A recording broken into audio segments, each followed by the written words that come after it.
porque o banqueiro Daniel Vorcaro acaba de chegar em Brasília para ser transferido para o Sistema Penitenciário Federal de Segurança Máxima. O nosso repórter Igor Damasceno está acompanhando todos os detalhes e vai trazer ao vivo para a gente a movimentação de local. Inclusive, Igor, estava chovendo bastante no momento do pouso de Daniel Vorcaro, ele que chegou do aeroporto de São José dos Campos, no interior paulista, uma viagem que durou um pouco mais de 1h30. A gente está acompanhando, inclusive, as imagens no momento do desembarque, onde esse avião acaba, de certa forma, desembarcando no hangar da Polícia Federal. Meu amigo, traz todos os detalhes, agora os próximos passos e, é claro, a transferência de Daniel Vorcaro para a Penitenciária de Segurança Máxima aí de Brasília. Boa tarde. Oi, Cássio, boa tarde a você, boa tarde também a todos que nos acompanham. A nossa equipe continua aqui em frente ao hangar da Polícia Federal, onde há cerca de 30 minutos pousou o dono do Banco Master, Daniel Vorcaro, num avião da Polícia Federal. Ele que foi transferido aqui para Brasília, a mando do ministro André Mendonça, relator desse caso no STF, porque, segundo a Polícia Federal, Daniel Vorcaro estaria oferecendo risco ali no presídio estadual de Poti, no interior de São Paulo. Então não é que ele corria risco, ele oferecia risco aos demais porque tinha muita influência na sociedade. Então agora ele vai ficar preso em um local de segurança máxima, Penitenciária Federal daqui de Brasília, fica ao lado do complexo penitenciário da Papuda. O Daniel Vorcaro pousou aqui em Brasília por volta de 3h33. A PF mobilizou um forte esquema de segurança para preservar a imagem de Daniel Vorcaro. Então colocaram algumas viaturas logo na frente da porta da aeronave para a gente não conseguir vê-lo descendo, e as viaturas com o comboio que vão levar até outro local estavam nos fundos do hangar da PF, atrás de algumas árvores. Agora o que vai acontecer? Ele vai ser levado para o Instituto de Medicina Legal para fazer exame de corpo de delito. A gente ainda não sabe se ele vai para o IML da Polícia Civil do Distrito Federal ou o IML da própria Superintendência da PF aqui em Brasília. Tem equipes divididas nesses dois locais, colegas jornalistas. Mas é de praxe que esse exame seja feito em operações como essas. Passado esse exame, então ele vai ser levado direto para a Penitenciária Federal de Brasília, onde agora vai continuar preso preventivamente. Nós apuramos que a cela onde Daniel Vorcaro vai ficar tem 9 metros quadrados. Ele vai ter 6 refeições diárias por dia. Vai ficar totalmente isolado dos demais detentos, dos familiares e amigos. Vai ter, quiçá, o contato com os advogados. Então, nesse período de adaptação, que deve durar algo em torno de 20 dias, ele vai ter pouquíssimo contato com outras pessoas, somente com os advogados. E após esse período de 20 dias, então Daniel Vorcaro vai para uma outra cela ainda menor, de 6 metros quadrados. E ele vai continuar preso preventivamente até a outra decisão do Supremo. Lembrando que a prisão dele foi feita na última quarta-feira, na terceira fase da Operação Compliance Zero, a mando do ministro André Mendonça. Essa prisão vai ser analisada pela segunda turma do STF na próxima sexta-feira, dia 13 de março. A segunda turma vai, então, decidir se mantém Daniel Vorcaro preso ou não. São 5 ministros, 3 formam maioria de votos e a expectativa é que os demais ministros da segunda turma do Supremo mantenham, então, Daniel Vorcaro preso preventivamente por causa dos riscos. Na primeira fase da operação da Polícia Federal, o inquérito mostra que ele oferecia risco não somente ao sistema financeiro nacional, mas também a pessoas que atravessassem o caminho dele e eram consideradas inimigas. Tem, por exemplo, o vazamento de conversas dele com um sicário, um dos capangas dele, querendo espancar um jornalista que faziam críticas a Daniel Vorcaro. Então, é considerada uma pessoa extremamente perigosa e uma pessoa que tem abertura em vários prédios de várias autoridades aqui em Brasília. Ou seja, é necessário realmente isolá-lo dos demais nesse presídio de segurança máxima. Por aqui, a movimentação ela já começa a voltar à normalidade. Nós temos 2 cinegrafistas, nós temos o Gui Castriotto, que está aqui comigo, e temos o Jefferson, que está também em outro ponto do hangar daqui da Polícia Federal. Vocês estão acompanhando imagens da chegada desse avião. Mas se nós pudermos colocar a imagem do Jefferson mostrando como que está lá no interior do hangar da PF nesse exato momento, a aeronave está estacionada.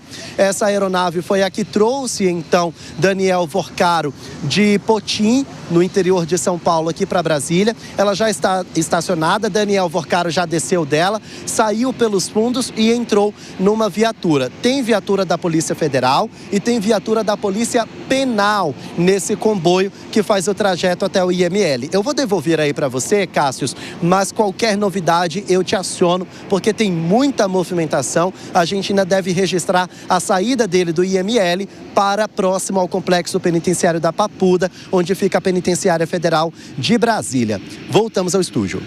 Obrigado, Igor, pelas informações. Vamos seguir acompanhando essa imagem ao vivo, gente, para trazer esse termômetro pessoal de casa que está nos acompanhando em relação também à chegada de Daniel Vorcaro. A informação que o nosso repórter Igor Damasceno, que está acompanhando todo o deslocamento e a chegada de Daniel Vorcaro à capital federal. Ele chegou, então, nessa aeronave que acabou estacionando no hangar da Polícia Federal e logo na sequência já foi feito, por meio de viaturas da Polícia Federal, a saída dele do aeroporto da capital federal em direção ao IML, onde ele vai passar por exame de corpo de delito. É um exame padrão, é um procedimento que acontece em todos aí, né, as pessoas que foram presas. Depois de passar por esse exame, ele vai ser deslocado em direção à penitenciária de segurança máxima, que fica aí em Brasília. E olha, gente, esse deslocamento do IML até a penitenciária tem cerca ali de uns 15 quilômetros, 20 quilômetros, deve durar cerca de 15 a 20 minutos. Então teremos ao longo do 3 em 1 a confirmação da chegada de Daniel Vorcaro dentro da penitenciária, onde ele deve ficar pelo menos os primeiros 20 dias, isolado dos demais presos, num período de adaptação, sem nenhum tipo de contato. Como o Igor trouxe, ele vai ficar numa cela ali de 9 metros quadrados, fará 6 refeições por dia e terá 2 horas de banho de sol diárias. Já então a gente vai trazer mais detalhes sobre esse deslocamento e, é claro, como é que foi todo o exame de corpo de delito por parte do ex-banqueiro Daniel Vorcaro. Agora eu quero chamar nosso time de comentaristas, porque se junta a Alan Gani e Fábio Perno, também nosso querido Zé Maria Trindade. Zé, já decolamos. Daniel Vorcaro acabou, de certa forma, né, desembarcando, ao contrário aqui do nosso 3 em 1. Mas eu quero começar contigo, Piperno, porque, querendo ou não, na decisão do próprio ministro André Mendonça, a pedido da Polícia Federal, citou 2 palavras-chave ali, pelo menos isso que eu acabo destacando. A questão da segurança, ou seja, a integridade física de Daniel Vorcaro, por isso que ele vai por um complexo de segurança máxima, onde tem uma segurança mais reforçada, mas também chamou a atenção a questão também sobre a influência, sobre o fato dele estar num presídio comum ou estadual, poderia ter até mesmo uma interferência na investigação, ou seja, melhor ele ficar isolado num presídio que tem uma segurança extremamente qualificada para que nada atrapalhe as investigações. Piperno. Pois é, Evandro, o Cássio, porque dá-se a impressão de que ele tem tantas conexões que, se ele puder falar com alguém, até o seu Zé lá do carrinho de cachorro-quente é aliado dele, né? Então, esse é um medo, e é medo, não é cautela não, medo sim que muitas autoridades têm, não sei se com razão ou não, mas o fato é que você imagina o seguinte: Daniel Vorcaro fica preso em um ambiente comum, ele passa a ter contato com outros presos, outros bandidos. Então, imagina a capacidade de disseminar informações que ele vai ter e, com essas informações, essas informações passarem a circular a tal ponto que elas acabem se tornando armas, ameaças a muitas autoridades que agora estão com medo, inclusive, de serem chantageadas. Porque a verdade é que ele sabe e conhece muita coisa de muita gente. O Alan Gani, dentro de um presídio comum, pelo menos o presídio estadual, que é, né, a penitenciária de Potim, que fica no interior paulista, Vorcaro teria, pelo menos, um maior poder de influência, de articulação sobre atores, tanto do setor privado como público? Eu acredito que sim, né? E essa é a razão pela qual ele foi transferido para Brasília. Ele precisa ter segurança máxima, dado o que aconteceu com o comparsa dele, o sicário, que acabou se matando dentro da cadeia. E veja, o Estado falhou, porque o Estado não deu a custódia necessária para prevenir, no caso ali, o suicídio. Talvez conseguiu prevenir, né, um outro tipo de crime, mas não preveniu a sua própria morte, ou seja, o suicídio, e era algo que ele era uma fonte ali importante, inclusive, para uma delação premiada. Então, agora, todo cuidado é pouco. Isso vale para o Daniel Vorcaro, que, enfim, é um arquivo vivo. E, dado o histórico brasileiro, a gente tem que temer mesmo pela sua vida. Por quê? Porque, veja, PC Farias, Celso Daniel, entre outras mortes de autoridades que foram também muito esquisitas em circunstâncias muito esquisitas. Então, veja, o próprio Daniel Vorcaro e o próprio André Mendonça também devem ter toda a segurança redobrada a partir desse momento. Ô Zé Maria Trindade, até de acordo com toda a sua experiência também, você já viu uma transferência, pelo menos, né, em relação a um presidiário, né, na questão de um investigado, ainda mais se tratando de um caso extremamente popular, polêmico, né, um verdadeiro escândalo, talvez o maior do país, fazendo toda essa transferência, toda essa preocupação em relação à sua integridade física e, como o Alangani falou, é um arquivo vivo, ele tem muita informação e, de certa forma, ele, ali perto das autoridades, agora num presídio de segurança máxima, pode sim, de certa forma, avançar nessas investigações e até mesmo se aproximar de uma delação premiada? Pois é, eu nunca vi nada parecido, uma proteção tão grande e justificável, né? Olha, a própria Polícia Federal fala em proteção, inclusive, dos investigadores. Proteção da Polícia Federal, para se ter uma ideia, né, do medo e do poder. É uma demonstração clara de que a força, só a força bruta, não é nada mais do que força, não é poder, né? Nenhum chefe de quadrilha é fisicamente forte, ou seja, o poder está na pessoa, o poder está exatamente na relação de mando e na condição econômica. Eu fui conversar com a senadora Damares Alves, que está em 3 frentes de investigação. E é dela o requerimento que quebrou os sigilos do Daniel Vorcaro. Ela me explicou que foi meio que coincidência.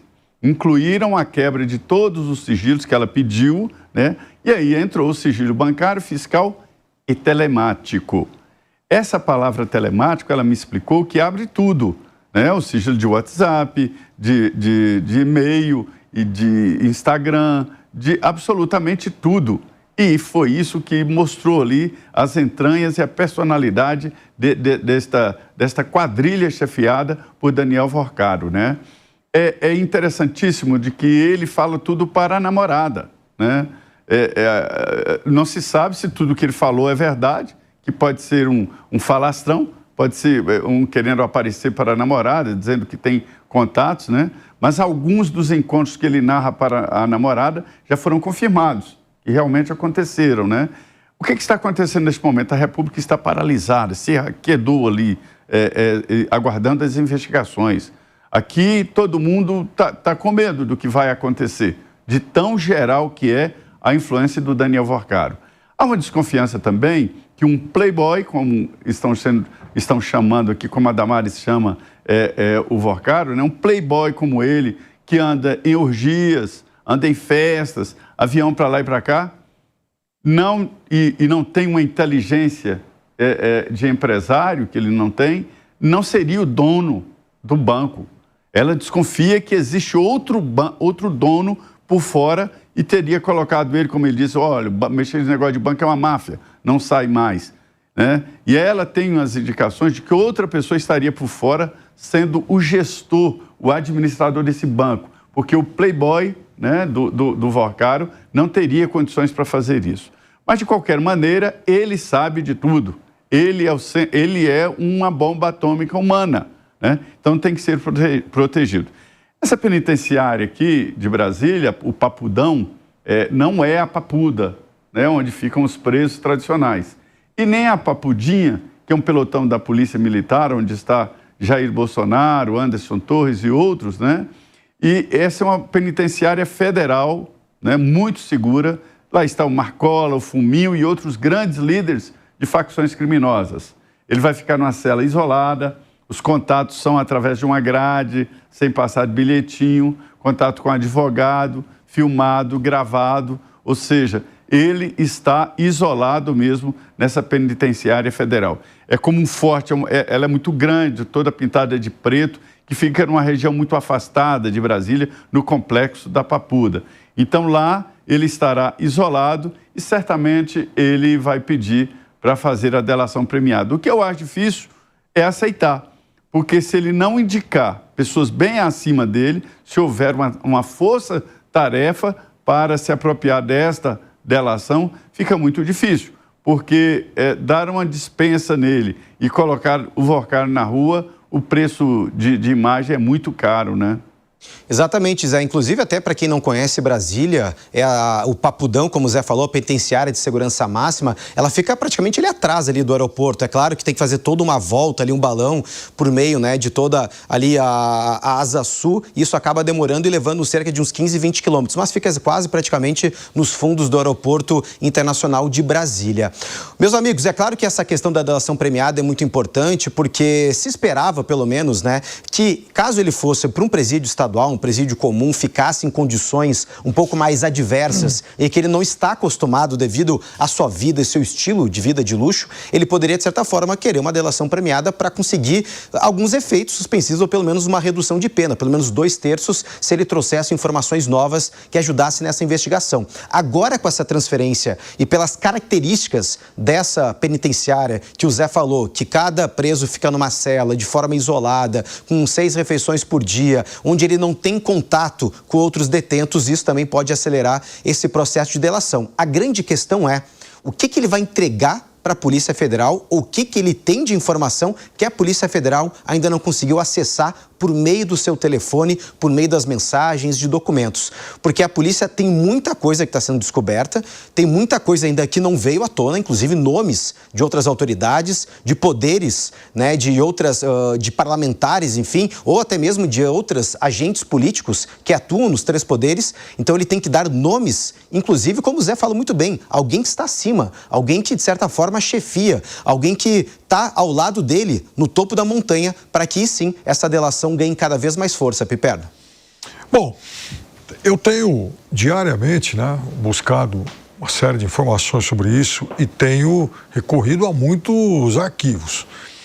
Eu já citei aqui várias vezes 2 reportagens brilhantes da repórter Consuelo Diegues, da revista Piauí, matérias essas que foram publicadas lá atrás. A primeira delas em 2024.